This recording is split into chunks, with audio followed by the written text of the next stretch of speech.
Relationship में जिस इंसान को आप प्यार कर रहे होते और वो इंसान जब आपको इग्नोर करने लगे, उसके बाद उस इंसान को आप जितना मन चाहे उतना समझा लो, उस इंसान को बताओ कि आप उनको कितना प्यार करते हो, उनके बिना कितना परेशान हो, उनके इग्नोर करने से आप कितना हर्ट हो रहे हो। आपका जितना भी मन करता है ना उतनी कोशिश कर लो, वो इंसान कभी समझेगा नहीं आपकी फीलिंग को, आपके प्यार को। उल्टा ये पॉसिबल है कि आपकी इस कोशिशों के कारण वो इंसान आपको पहले से भी ज़्यादा और इग्नोर करने लगे। अगर आप समाज में, सोसाइटी में ऑब्जर्व करोगे तो ज़्यादातर रिलेशनशिप में जब एक पर्सन इग्नोर करने लगता है तो ज़्यादातर लोग करते क्या है, यही करते हैं ना कि उनके पीछे परेशान होते रहते हैं, बार बार कॉल मैसेज, और वो इंसान उसको ज़्यादा इग्नोर करने लगते हैं और ये पर्सन होते हैं वो दुखी होते रहते हैं। ये तरीका ही नहीं है। इसके लिए थोड़ा सा ना आपको ह्यूमन साइकोलॉजी को समझना होगा कि ऐसा कैसे होता है कि लोग एक टाइम पे आपकी ओर अट्रैक्ट होते हैं। क्योंकि कहीं ना कहीं स्टार्टिंग में आपने देखा होगा इस रिश्ते के कि उस इंसान को आपकी हर चीज़ पसंद आ रही थी, तो इंसान का ऐसा माइंडसेट कब बनता है कि उनको आपकी हर चीज़ अच्छी लगती है, और रिलेशन में एक टाइम के बाद ऐसा क्या होता है कि वो इंसान आपसे ना बोर होने लगता है। मैं आपको ना एक रियल रिलेशनशिप की केस स्टडी बताऊंगा ताकि आपको चीज़ें समझ में आए और बेहतर तरह से आप चीज़ों को समझ पाओगे। उसके बाद मैं आपको एक्सप्लेन भी करूंगा कि यहाँ पर क्या चीज़ें हुई जिसके कारण एक इंसान इग्नोर भी कर रहा है और वापस से उनकी ओर अट्रैक्ट भी हो रहा है। मतलब एक पूरी कंप्लीट केस स्टडी है कि इग्नोर करने वाले इंसान के साथ आपको कैसे डील करना चाहिए। एक लड़की का रिलेशन था अपने बॉयफ्रेंड के साथ और ये एक लॉन्ग डिस्टेंस रिलेशनशिप था। तो स्टार्टिंग में हर रिलेशनशिप में जैसे सारी चीज़ें बेहतर होती है, सही तरह से चलती है, वैसे ही उन दोनों का रिलेशन चल रहा था। लॉन्ग डिस्टेंस रिलेशन था, उसका बॉयफ्रेंड उसको मिलने आता था एंड सब कुछ चीज़ें बेहतर तरह से। तो टाइम हो गया, 2-3 साल हो गए, तो धीरे धीरे फिर उसका बॉयफ्रेंड ना उस लड़की को इग्नोर करने लगा और अपने काम में, अपनी चीज़ों में ज़्यादा इंटरेस्ट लेने लगा। एक टाइम के बाद तो ऐसा होने लगा कि वो कम्प्लीटली उसका बॉयफ्रेंड ना अपनी गर्लफ्रेंड को, यानी कि इस लड़की को जिसकी मेरे साथ बात हुई थी, उसको कम्प्लीटली ना ये इग्नोर करने लगा। अब उस लड़की ने बहुत एफर्ट लगाए क्योंकि वो ना ये एक्सेप्ट नहीं कर पा रही थी कि भाई वो लड़का उसको एक बार बोलने से वो मिलने आ जाता था, आज उसके पास टाइम नहीं है, आज बिल्कुल भी वो मेरे बारे में सोचता नहीं है, मुझे कुछ भी हो जाए उसको कोई फ़र्क नहीं पड़ता, इस हद तक इग्नोर कर रहा है। तो लड़की के लिए ये बहुत बड़ी चीज़ थी, इसलिए लड़की बहुत ज़्यादा कोशिश कर रही थी। और कोशिश भी वो बेचारी क्या करेगी, बार बार कॉल मैसेज, झगड़ा, यही सब चीज़ें, पर इससे कुछ नहीं हुआ। तो उस लड़की ने क्या किया, एक टाइम के बाद कोशिश करते करते ना मतलब हार मान ली। हार तो मतलब कोई ब्रेकअप नहीं, पर किसी और लड़के के साथ बात करने लगी, कोई और लड़का उसके कांटेक्ट में आया। तो धीरे धीरे क्या हुआ कि उसका माइंड उस लड़के के ऊपर डाइवर्ट होने लगा। अब वो लड़का उससे बात करेगा तो थोड़ा उसको अच्छा लगेगा, थोड़ा अपना गम बताएगी, दर्द दुख बताएगी।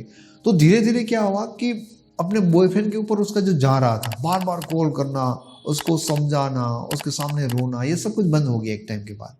और वो धीरे धीरे उस लड़के के साथ, क्योंकि देखो कोई नया इंसान आता है तो कहीं ना कहीं आप बहुत ज़्यादा उसकी चीज़ों में ना बिजी होने लगते हैं, मेंटली आपका एफर्ट वहाँ पर बढ़ जाता है, थोड़े से उनके थॉट बढ़ जाते हैं। पहले तो क्या था कि इसके सिवा कुछ था ही नहीं, तो वो क्यों कर रहा है, क्या हो रहा है, वही सब माइंड सोचता रहता है। अब वो माइंड ना ये चीज़ें सोच रहा है तो अच्छा फील करने लगा। और कहीं ना कहीं देखो ये चीज़ ना बहुत मैटर करती है कि जब आप खुश होते हो और जब आप दुखी होते हो। आप नोटिस करना कि जब आप खुश होते हो और दुखी होते हो तो उस टाइम पे ज़्यादा लोग आपके करीब होंगे। जब आप परेशान होंगे ना, आपके आसपास कोई नहीं होंगे, क्योंकि आपके ऑरा, आपके वाइब्रेशंस इतने नेगेटिव हो गए होते कि कोई लोग आपके आसपास रहना पसंद ही नहीं करते। तो जैसे कि मैंने आपको कहा कि ये लड़की जो पहले अपने बॉयफ्रेंड के पीछे भाग रही थी, रो रही थी, चीख रही थी, उसने बंद कर दिया और उस लड़के के साथ जस्ट बात करने लगी और खुश रहने लगी। तो जब इस लड़के ने, यानी कि उसके पहले के जो बॉयफ्रेंड था, उसने ये चीज़ें नोटिस की तो उसको चीज़ें समझ में नहीं आई कि लाइक ये खुश है, ठीक है, अब ये भाग नहीं रही है, परेशान नहीं करी। तो उसने बात करने की कोशिश की, इस लड़की ने थोड़ा सा अवॉइड कर दिया, उसके कॉल मैसेज को रिसीव नहीं किया। अब उस लड़के की ना बेचैनी बढ़ने लगी। अब जो इंसान उसको उतना ज़्यादा इग्नोर कर रहा था, उसके अंदर ऑपोजिट जेलेसी क्रिएट होने लगी, इमोशनल नीड क्रिएट होने लगी, क्यूरियोसिटी बढ़ने लगी कि ऐसा क्या हो रहा है। तो इन चीज़ों के कारण वो लड़की के पीछे बहुत ज़्यादा एफर्ट करने लगा कि सॉरी मेरे से गलती होगी, वापस से रिलेशन बनाते। हालांकि उस लड़की ने तो उस लड़के के साथ मोहन कर लिया था और उसका डिसीजन ये था कि भाई उस लड़के के साथ मुझे वापस नहीं जाना। पर अगर इस केस स्टडी को हम थोड़ा सा समझे तो यहाँ पर चीज़ क्या है कि ऐसा क्या हुआ कि वो जो लड़का है वो पहले इग्नोर करने लगा, और ऐसा क्या है कि एक टाइम के बाद वो लड़का बहुत ज़्यादा बेताब हो गया। वो लड़का इतना ज़्यादा ये चाहने लगा कि वो लड़की उसकी लाइफ में वापस आए। उसको गिल्टी फील कैसे होने लगी, तो उसके कुछ रीजंस है जो आपको समझने होंगे। सबसे पहली चीज़ कि लड़की जो उसके पीछे भाग रही थी, रो रही थी, तो उससे क्या हो रहा था कि वो इंसान और ज़्यादा इरिटेट हो रहा था।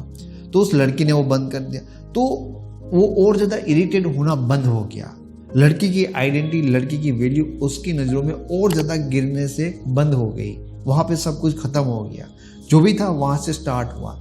अब लड़की उसके बिना खुश होने लगी। तो एक नेचुरल सी बात है कि जब वो इंसान कोई आपके लिए रो रहा होता है और वो आपके बिना खुश होता है, उस लड़के ने देखा कि ये मुझे भूल गई है, तो उनके अंदर बेताबी बनेगी कि यार ऐसा कैसे हो सकता है, जो आज तक मेरे लिए रो रही थी वो मेरे बिना खुश है, मुझे वो भूल गई। लोगों को ये लगता है कि जो इंसान हमें ना इग्नोर कर रहा है ना, उसको तो बहुत अच्छा लगेगा जब हम उनको भूल जाएंगे, क्योंकि उनको तो नीड नहीं है। हाँ, वो खुद आपको ऐसा बताएगा कि बहुत अच्छा होगा अगर तुम मुझे भूल जाए तो, पर रियल में जब आप भूलते हो ना, तो सबसे ज़्यादा तकलीफ उनको ही होता है कि कैसे हुआ, वो एक्सेप्ट नहीं कर पाते। तो वो सारी चीज़ें जो आप उनको बहुत ज़्यादा प्यार कर रहे थे, तो उनको लगा कि यार अब उनका कोई प्यार मेरे लिए नहीं रहा, तो उनकी इमोशनल नीड आपके लिए क्रिएट होगी। आप खुश हो इसलिए अट्रैक्शन बिल्ड होगा कि यार ये इंसान चाहिए जो पहले मेरे लिए इतना कर रहा था। तो सिंपल सी चीज़ है, जब कोई इंसान आपसे दूर जाने की कोशिश करता है, जब कोई आपको इग्नोर कर रहा होता है, आप उनको रोकने के लिए, उनको समझाने के लिए जब मेहनत करोगे ना, तो उस इंसान को ना आपसे और ज़्यादा इरिटेशन होगा। लेकिन जब आप उनके पीछे भागना बंद कर देते हो, जब आप अपने में फोकस हो जाते हो, अपने में खुश रहने लगते हो, जब आप उनको ये दिखाते हो कि आपको उनकी नीड नहीं, आप उनको भूल गए और पहले से ज़्यादा बेहतर लाइफ जी रहे हो, तो कहीं ना कहीं ये चीज़ उनको अट्रैक्ट करती है, उनके अंदर आपको लेकर इमोशनल नीड क्रिएट होती है। तो इसके लिए बिल्कुल ये ज़रूरी नहीं है कि आप किसी इंसान के साथ बात करने लगो, पर हाँ, उस लड़की की लाइफ में जो चेंजेस आए, उस लड़की के अंदर जो चेंजेस आए, खुश रहने लगना, उसके पीछे ना भागना, ये चेंजेस आपको अपने आप में लाने होंगे। और जब आपका पार्टनर आपको ऐसे ऑब्जर्व करेगा, तो डेफिनेटली उस इंसान को बहुत ज़्यादा फर्क पड़ेगा कि ये कैसे हो गया। जो इंसान मेरे बिना रह नहीं पाता था, जो हमेशा दुखी रहना चाहे, वो इंसान आज मुझे भूल कैसे गया। तो ये सही तरीका होता है जो इंसान आपको इग्नोर करता है उनके साथ डील करने के लिए। अगर आपके रिलेशनशिप में ज़्यादा प्रॉब्लम है, पर्सनली आप मेरे साथ बात करना चाहते हो, या मेरी लिखी हुई psychology of relationship E book को डाउनलोड करना चाहते हो, तो उनके लिंक आपको इस वीडियो के डिस्क्रिप्शन बॉक्स में मिल जाएंगे। Thank you so much.